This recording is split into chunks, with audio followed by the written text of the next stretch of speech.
Now, you may have noticed that I have been thinking a lot about grief lately. Now, before you start getting scared and saying, "Oh no, Nicole is really lost at this time," let me explain.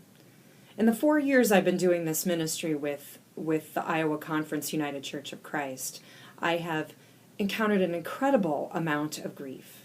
But it's not the usual kind that you would think of, that wailing and gnashing of teeth that is often described in scripture passages. No, this is a little bit more subtle.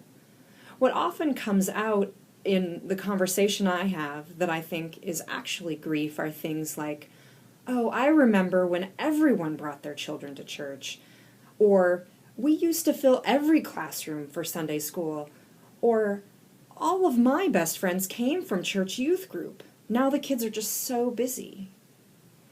Yearning for a different time or the way things were is a form of grief, and until we let go of it, it'll be difficult to move forward to help our churches make the gospel exciting and relevant to new generations, to find that thing that brings children, teens, and families to lives of faith once again.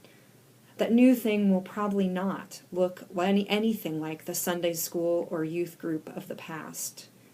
That's why it's so scary and sad. So this Lent, I've been encouraging readers of my blog to give up grief for Lent.